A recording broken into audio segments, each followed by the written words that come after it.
entonces con la unidad temática 5, diseño e implementación de base de datos. Recuerden que la primera entrega del proyecto vence el día de mañana jueves 19 de noviembre al finalizar el día. La entrega 2 de proyecto se mantiene para el 15 de diciembre y el parcial lo vamos a estar haciendo en la semana 8, el parcial 1. Aún está por definir si es en la semana 8, miércoles o jueves. Lo estaré informando a medida que vayamos avanzando en la materia. Bien. Les comentaba en la clase pasada que nos habíamos quedado en los tipos de trigger. Recuerden que habían 3 tipos de trigger. De trigger de ML, que fue lo que ustedes implementaron en la práctica pasada, trigger de sustitución y triggers de sistema. Entrando ya a lo que son los triggers de sustitución, son triggers que se disparan ejecutando su contenido en lugar del comando de ML que dio su origen. Es decir, son exclusivamente sobre vistas y su objetivo fundamental es darle funcionalidad transaccional a las mismas, a las vistas. ¿Ok? Y ya vamos a verlo con un ejemplo. Esto quiere decir entonces que son triggers que son capaces de modificar datos que están siendo consumidos por una vista. Recuerden que en base a datos 1 ustedes utilizaban las vistas simplemente para visualizar información, ¿ok?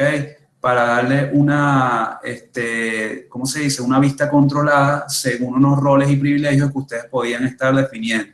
Lo usaban mayormente para temas de seguridad.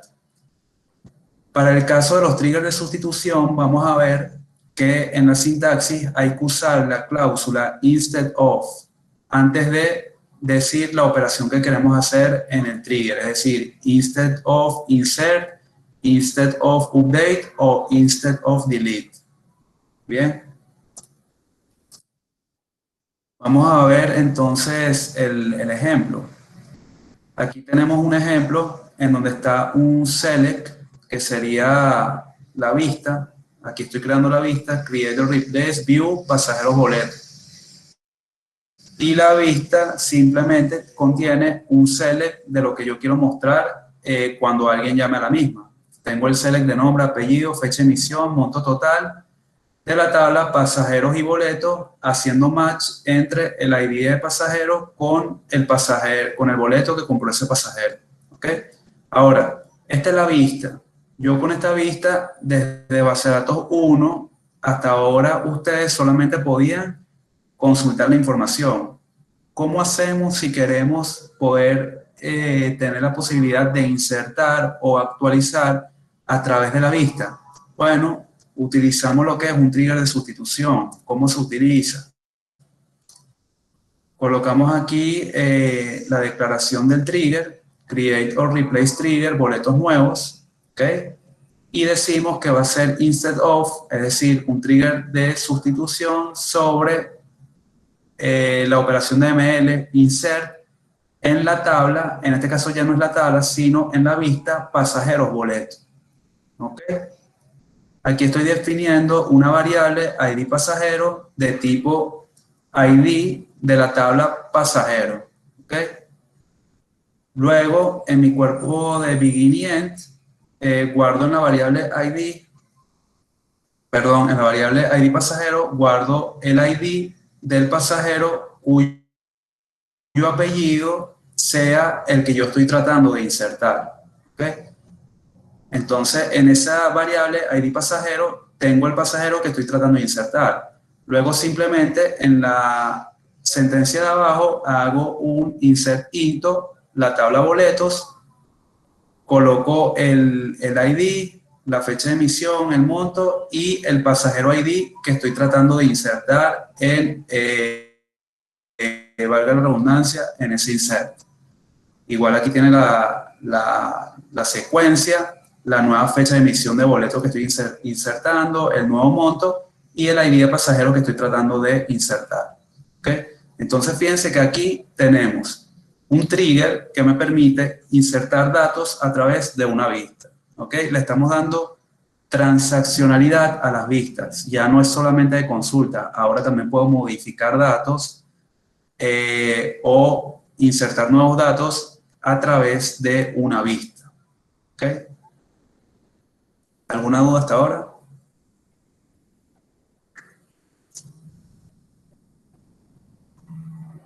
¿No? Ok, seguimos. Vamos con un segundo ejemplo. Ingresar información a través de una vista compleja. Nuevamente, estamos hablando de un trigger de sustitución. Tengo mi tabla de empleados y tengo mi tabla de departamento. Este ejemplo también lo pueden encontrar en las guías que están montadas en módulo 7, ¿ok? Ahora, la forma en que se relaciona esto es el número de departamento del empleado con el código del departamento de la tabla de departamento, ¿sí? Estamos hablando que es este campo de acá contra el código en la tabla de departamento. Entonces tengo una vista que es el empleado de departamento que me trae el DNI, nombre del empleado con el código del departamento al que pertenece. Sigamos en el ejemplo.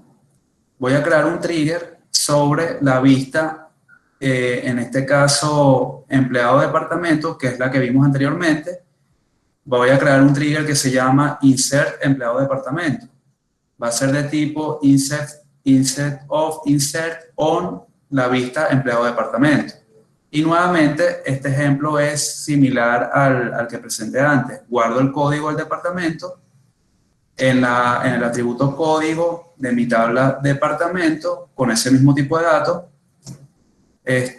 cuyo nombre del departamento nuevo que yo estoy tratando de insertar, guardo ese código en una variable y luego inserto mi nuevo departamento con el nombre que estoy tratando de insertar y el nuevo código que estoy tratando de colocar ahí, y el empleado con su DNI y el código de departamento al cual pertenece. En este caso, el empleado tenía DNI, nombre y departamento. ¿Ok?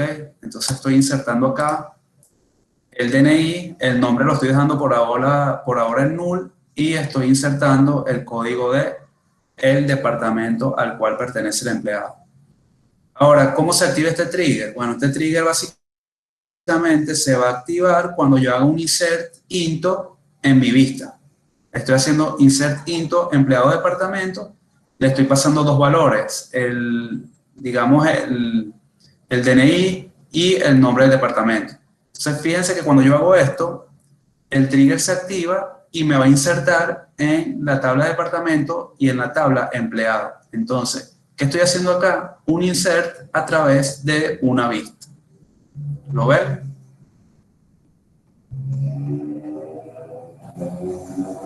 Sí, profe. Esta es la principal utilidad de los triggers de sustitución, que rompe con el mito de que las vistas simplemente son para consultas. Yo puedo utilizar una vista también para transacciones. Y si ustedes se dan cuenta, es totalmente transparente para la persona que está haciendo el insert o para la aplicación que está haciendo el insert, que por detrás esto esté insertando en dos tablas separadas. ¿Ok? Bien, cuando hablamos de los conceptos de trigger, habíamos dicho que era recomendable que cuando nosotros hacíamos una migración, los triggers estén desactivados, porque se supone que ya los datos están en mi servidor de base de datos y eso quiere decir que ya fueron validados. Entonces, si yo voy a hacer una migración de un servidor A a un servidor B, se supone que lo que está en mi base de datos del servidor A está validado. Por lo tanto, cuando yo haga la migración de A a B, yo puedo desactivar los triggers en el servidor B, pasar todos los datos del servidor A y luego volver a activar los triggers en el servidor B para que las nuevas transacciones que se ejecuten en el servidor B ahora sí les valide. Pero en ese iterín de que estoy pasando del servidor A al B, no requiero tener los triggers activados, por lo que les comento que las transacciones que ya están en A fueron validadas. Entonces no tiene sentido que las vuelva a validar cuando lleguen a B. Y eso te da o te quita bastante tiempo de ejecución en la migración. Estamos hablando incluso de horas o días, dependiendo de la cantidad de millones de registros que puedas tener en tu servidor A. Entonces, ¿cómo puedo hacer yo de una forma fácil para activar o desactivar todos los triggers? Bueno, hago un alter table, es decir, un alter table para decir, mira, quiero habilitar todos los triggers de esta tabla o deshabilitar todos los triggers de esta tabla. Menciono la tabla que tiene los triggers y pongo enable all triggers o disable all triggers. Si quiero desactivar un trigger en específico, simplemente hago alter trigger, el nombre del trigger, enable o disable. ¿Ok? Y si quiero borrarlo, la misma función que hacemos para las tablas, drop trigger y el nombre del trigger. Esto aplica del mismo modo para el caso del drop y funciones. ¿Alguna duda? ¿No? No, profe, ¿Seguimos? todo bien. Ok. Bien, tablas mutantes. Este error me comentan varias personas que les dio en la práctica y bueno, es normal porque el requerimiento que estaba ahí decía que una vez que el 30% de las unidades de transporte de los servicios de delivery llegue 30% en reparación, tienes que reponer con más unidades. Entonces, estamos hablando básicamente de un evento que se generaba en una tabla y la reposición también se generaba en la misma tabla.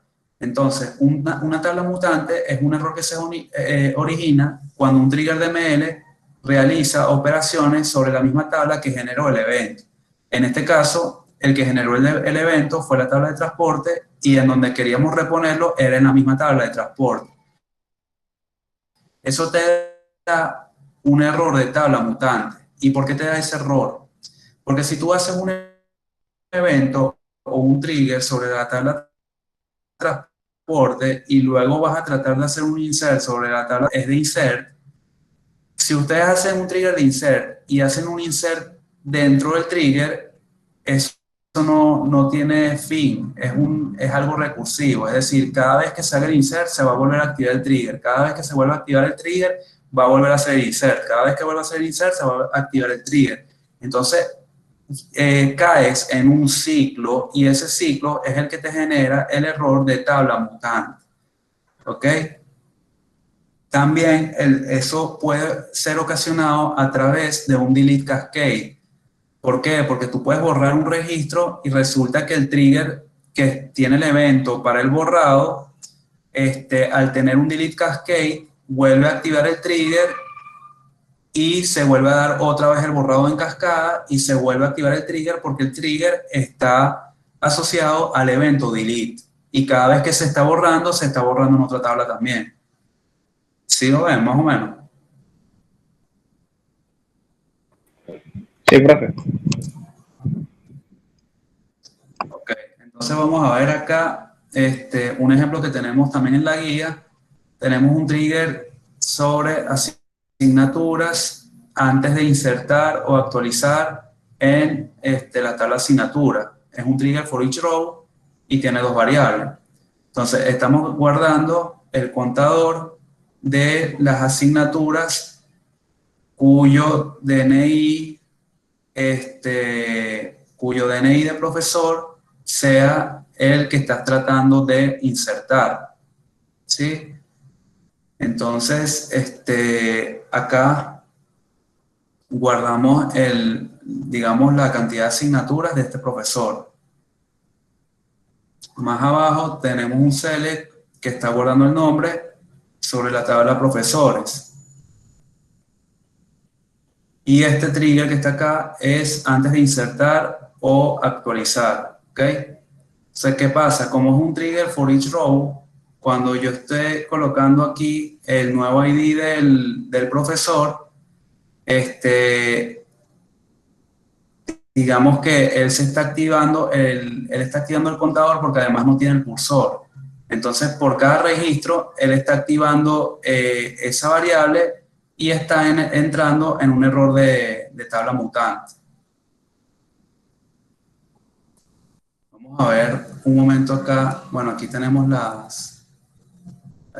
ya las tablas mutantes con las alternativas. Algunas alternativas ustedes las han utilizado.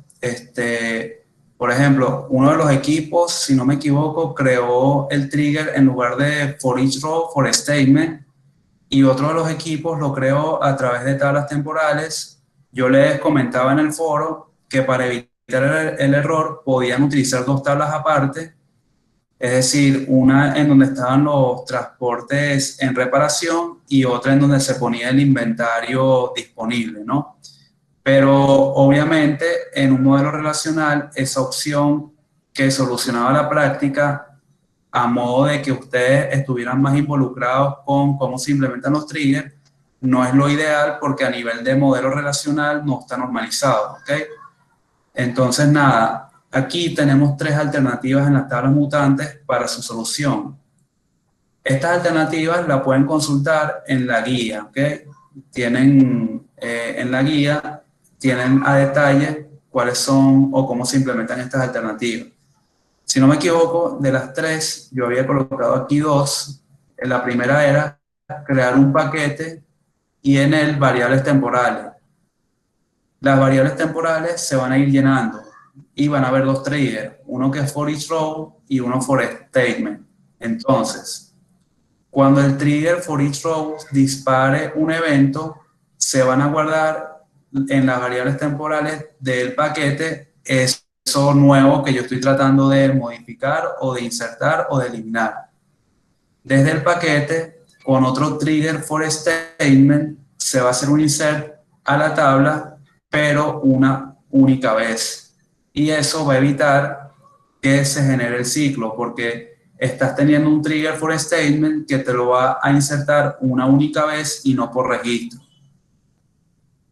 Esa solución, de verdad que ustedes la pueden buscar en la guía y van a ver que es súper engorrosa o digamos muy larga en su implementación. Yo por lo general recomiendo la segunda opción, y ya vamos a hablar de la tercera también. La segunda opción, que no está aquí en las láminas, pero no la suelo colocar porque realmente digamos, no es recomendable el uso de tablas temporales, pero ya vamos a hablar de eso. La segunda opción, no implementar triggers, sino procedimientos almacenados. Probablemente, si tú tienes un trigger con una tabla mutante, lo que tú puedes estar haciendo es procedimientos para evitar este trigger que se está ejecutando sobre la misma tabla que llamó al evento.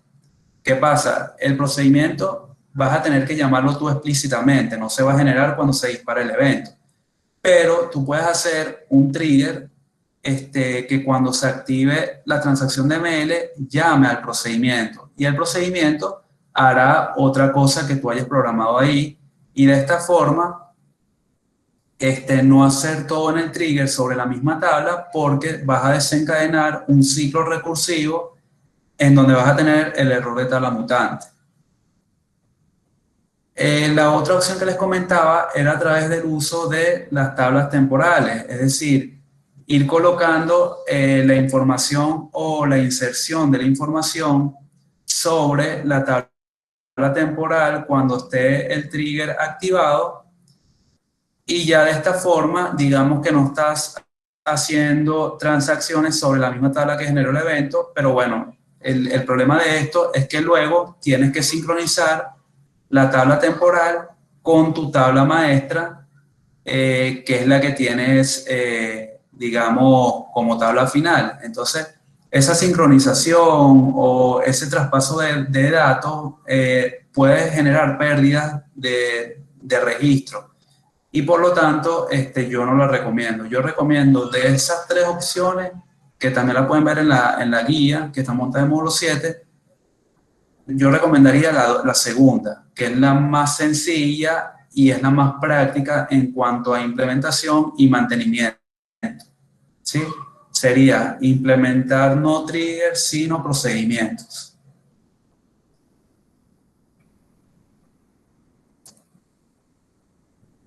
¿Alguna duda hasta ahora?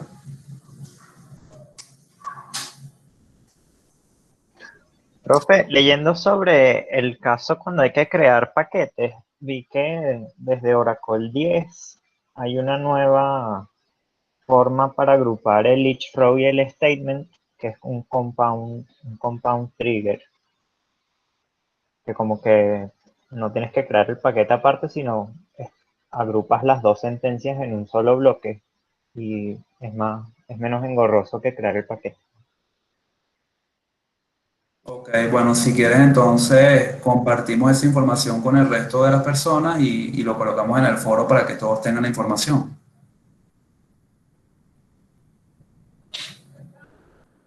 ¿Sí? Sí, vale, no hay problema. Y otra cosa, Seguro, gracias. revisando la solución de los paquetes, Ok. aparecieron los récords. O sea, lo que quería preguntar es si las tablas que se crean ahí es parecido a las tablas temporales que menciona o son solo tablas añadidas dentro del objeto y ya. Mira, si no me equivoco, el ejemplo que estaba en la guía también utilizaba unas tablas temporales aparte de las variables temporales. No recuerdo exactamente en este momento porque Ajá, tendría que repasar. sí, como que creaba un objeto Pero y hacía la sentencia y stable y tal. correcto. Por eso yo les digo que es bueno que ustedes tengan o que sepan la teoría de cómo implementar o solucionar un trigger con error de tabla mutante. Eso, digamos, esas tres opciones es importante que las sepan a nivel teórico y de hecho puede darse también en el parcial. Pero si tú me preguntas a mí, yo creo que la mejor opción acá es lo más sencillo. Y lo más sencillo es no implementar triggers, sino procedimiento almacenado. Es decir, si tú puedes generar un procedimiento almacenado y tú quieres que se ejecute de manera automática, tú lo puedes llamar o con otro trigger que se active con la transacción DML, que llama el store procedure que creaste, o simplemente creas el store procedure y creas lo que se llama un job en la base de datos, que un job es como que si estuvieras tú en el planificador de tareas de Windows y tú le dijeras, mira, tú me vas a correr este store procedure todas las quincenas o todos los meses o cuando hay un registro o un archivo o lo que sea en este directorio o en esta tabla, etcétera. Eso se puede controlar. Entonces, yo creo que no vale la pena que nos vayamos con soluciones tan engorrosas como crear un paquete, variables temporales en él y dos triggers, uno que sea for each row. Entonces, por cada registro desencadenado por el for each row, hay otro trigger for statement que te hace el insert sobre la tabla, pero una única vez. Es un poquito, y bueno, los invito a que lo consulten en la guía porque van a ver que en la implementación eso se lleva como 3 páginas de código, pero es una solución, sí, definitivamente es una solución porque funciona y te evita el error de tabla mutante. Ahora, a nivel de simplicidad no es lo mejor porque, oye, tienes que hacer lo que te digo, dos triggers, tablas temporales, variables temporales, y para mantenimiento va a ser más engorroso luego hacer modificaciones sobre los mismos. Ok. ¿Esos jobs son parecidos a los cron jobs en Linux? O sea, funcionan de la misma forma. Los jobs de los que estoy hablando son básicamente eventos que tú programas para que se ejecuten cuando sucede algo. Ese algo puede ser que llegaste a una hora, llegaste a un día en específico, tienes una frecuencia por quincenas, mensual, etcétera, como tú lo programes ahí. Ok, gracias. De nada. Ok, bien. Entonces, vimos los triggers de ML en la clase pasada. Vimos los triggers de sustitución, vimos el error de tabla mutante, las alternativas de solución y está quedando los triggers de sistema. ¿Cuáles son los triggers de sistema? Que esto lo mencionamos en la primera clase de triggers también. Son los triggers que se activan cuando tienen lugar eventos del sistema. Por ejemplo, conexiones o desconexiones a base de datos, conexiones o desconexiones a tablas, que algún usuario haya hecho un alter table, que haya modificado o agregado una columna, y todo eso entra en lo que es trigger de sistemas. Los triggers de sistemas son triggers de DDL, Data Definition Language, ¿ok? Entonces, algunos eventos de sistemas, ¿cuáles son?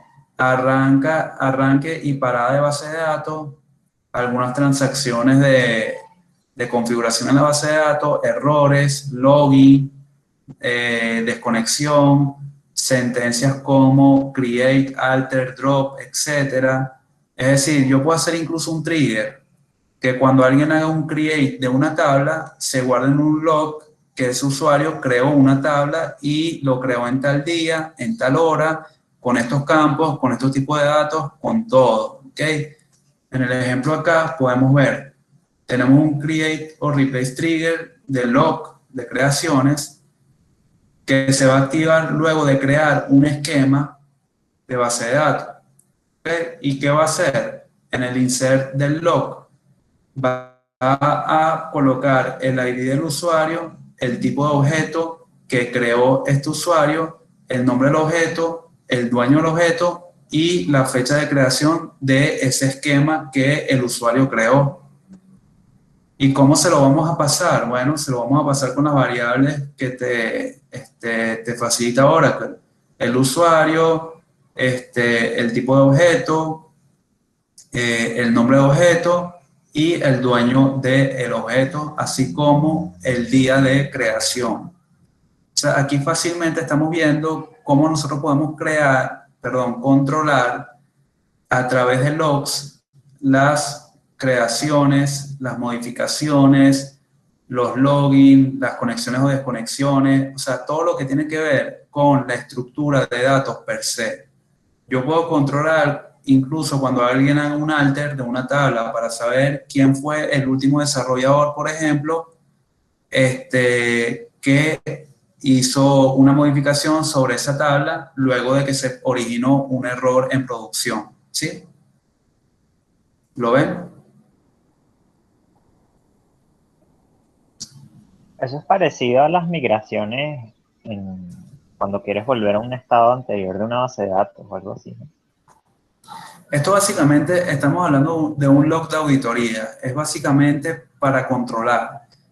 Y no controlar en el mal sentido, sino, o sea, para tener una traza de que cuando suceda un error, yo pueda tener la historia de qué pasó, o sea, qué fue lo que pasó o qué serie de transacciones ocurrieron antes de que yo tenga ese error.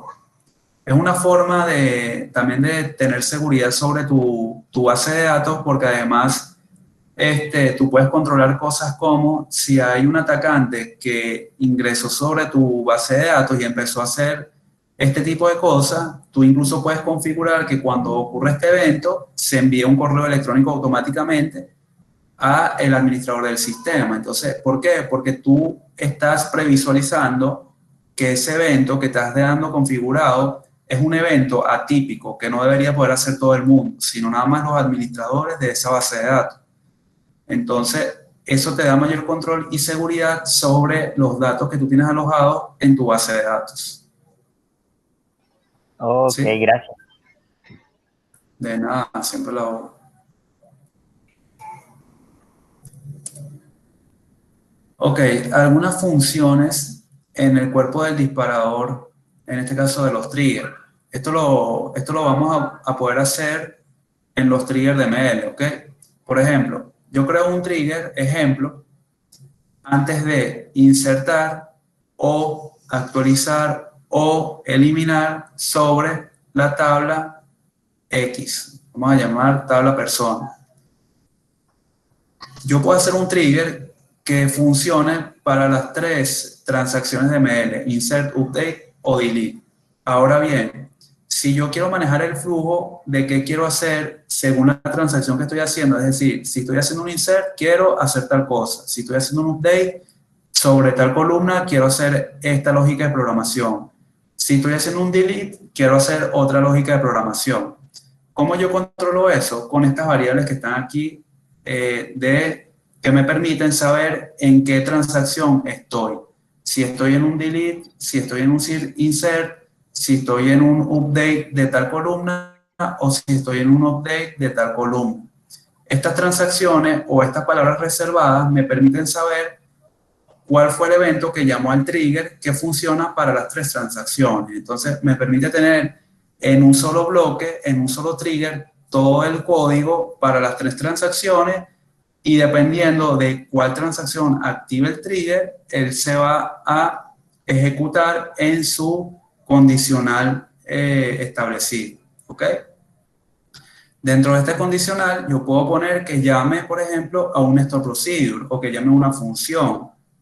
Eso va a depender de lo que ustedes necesiten hacer. Puedes colocar todo el código acá, puedes, en lugar de colocar el código, llamar al store procedure, puedes incluso manejar paquetes con los store procedure para tener más orden de tu lógica de programación. Ya va a depender de cómo ustedes lo quieran programar y el requerimiento que tengan que solucionar acá. ¿Lo ven?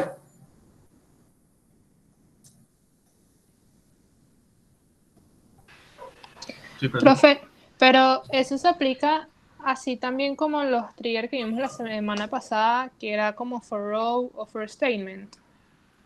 O sea, Sí, por cada correcto. salida. De hecho, sí, de hecho esto que está acá es para trigger de ML. ¿Por qué de ML? Porque se está activando con insert, update o delete. ¿Ok? Entonces Profe, aplica tanto for each row y for statement.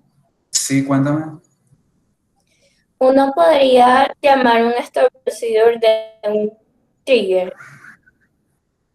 Tú desde el trigger puedes llamar a un store procedure.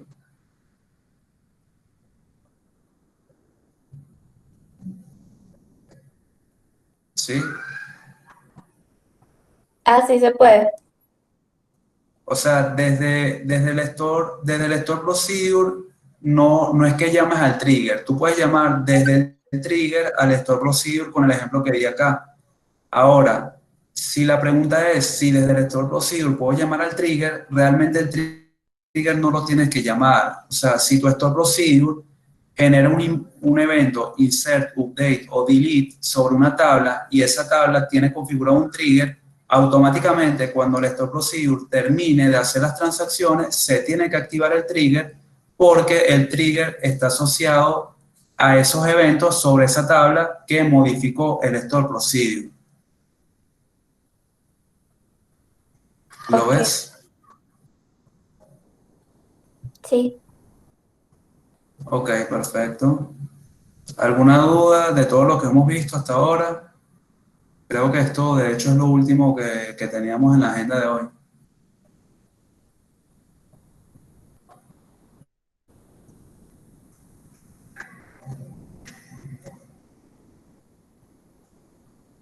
¿Algún comentario o duda de todo lo que hemos visto? Tipo de triggers, DML, sistemas, sustitución, tablas mutantes, error de tablas mutantes,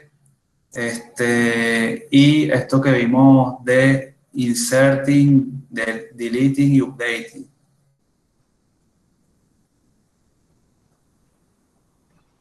Profe, el error de tabla mutante ocurre igual con vistas, ¿no? El error de tabla mutante ocurre igual con vistas. Lo que pasa es Ah, que recuerda que en la vista no vas a tener eso por lo siguiente. Fíjate que aquí yo estoy haciendo un insert sobre la vista, pero ¿qué pasa? El insert into es sobre otras dos tablas. Recuerda que la vista no es una tabla per se, sino que es un select sobre otras tablas que están separadas, pues. y si consulto la vista, ahí genera el error, ¿o no? No. Sobre la vista no vas a tener un error de tabla mutante porque tú, a pesar de que te da la impresión de que estás modificando la vista, lo que estás modificando son las tablas que están siendo consumidas por tu vista. Ok, entiendo. En este caso, tienes la vista empleado departamento. Empleado departamento no es una tabla, es una vista. Entonces, dentro de empleado departamento estás haciendo un select sobre la tabla de departamento. Pero fíjate que tú en el insert, cuando haces esto, insert into empleado de departamento, tú no estás haciendo un insert sobre empleado de departamento, estás haciendo un insert sobre departamento y sobre empleado. Entonces ya desaparece el concepto de que estás activando un evento sobre la misma tabla que la generó, porque en principio la vista no es una tabla per se, sino que es eso, es una foto de una o varias tablas que tú tienes en tu base de datos. Ok, entonces el error de tabla mutante en una vista puede pasar si se consulta o se hace una acción sobre las tablas que vienen de la vista. Sobre las tablas que vienen dentro de la vista. No, es que no va a ocurrir porque tú estás haciendo un insert sobre tablas separadas. Es decir, el evento está sobre la vista y dentro de la vista tú estás modificando otras tablas. No es lo mismo. O sea, yo creo que entiendo. O sea, como la vista no es exactamente la misma tabla, o sea, como que el mismo objeto de base de datos, como que él no tiene el mismo error. Recuerden que la vista no es una tabla, la vista es una consulta sobre otras tablas. Entonces, al ser una consulta sobre otras tablas, a pesar de que teóricamente tú estás dándole transaccionalidad a las vistas, tú te estás yendo directamente a las fuentes que consumen esa vista, es decir, a las tablas originales que están siendo colocadas en la vista. Es por eso que no va a ocurrir aquí el error de tabla mutante.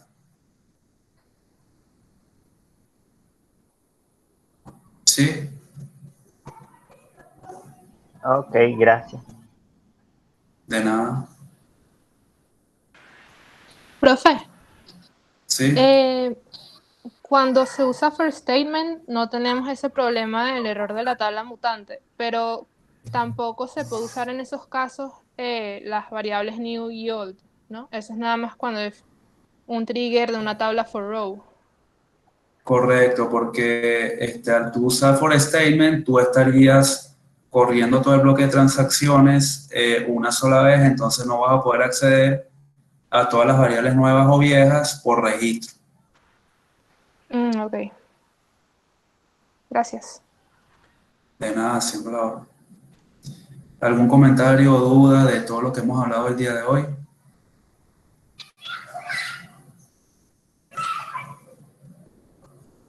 ¿No?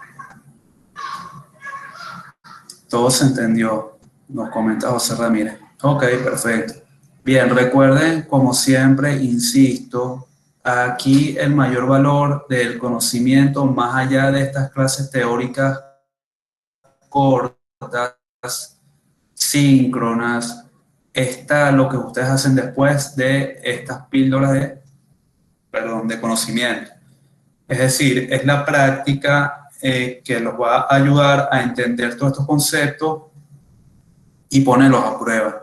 Y por eso estamos haciendo la metodología que les comento de una clase teórica, una clase práctica. Sin embargo, esas prácticas solamente no son suficientes. Ustedes tienen que seguir practicando por sus cuentas, generando ejemplos o casos o ejercicios. Por ejemplo, mira, quiero hacer un trigger que, bueno, ese trigger ya lo hicimos, el que reponga las unidades de transporte, pero quiero hacer otro, no sé, quiero hacer un trigger que yo pida algo en un McDonald's, por ejemplo, y el trigger o ni siquiera el trigger, el procedimiento o la función me calculan el McDonald's que tengo más cerca y la sede del delivery que tengo más cerca para que me traigan el pedido lo más rápido posible. Entonces, ese ejercicio lo pueden crear ustedes mismos y a través de código PLSQL, sea por procedimientos almacenados, funciones o triggers, tratar de solucionarlo. Y eso va a ser bastante útil porque ¿cómo va a ser el parcial?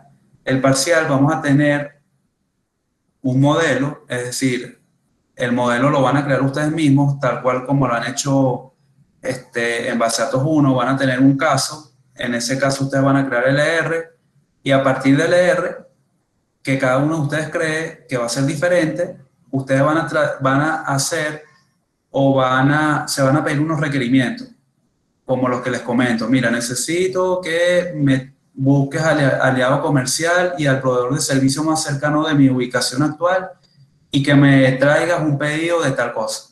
Entonces, ese requerimiento se va a pedir en el parcial según el caso de estudio que ustedes ya crearon anteriormente el modelo R.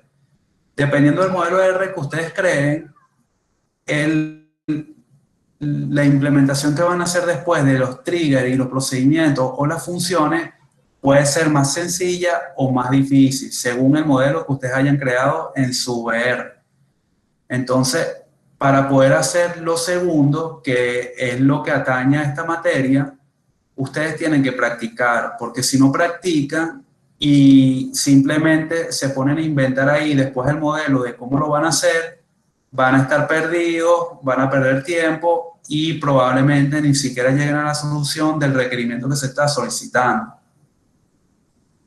Entonces, a través de la práctica, ustedes van a tener más destreza, más habilidades para poder ir identificando todas estas cosas. Y fundamental acá va a ser también la clase de la semana que viene, que es cursores. ¿Por qué? Porque cada vez que tú haces un trigger y tienes que guardar más de un registro, es obligatorio que uses cursores prácticamente, porque si no, no vas a poder guardar todos los registros. Entonces, es importante que vayan practicando. Ese es el mensaje. ¿Sí?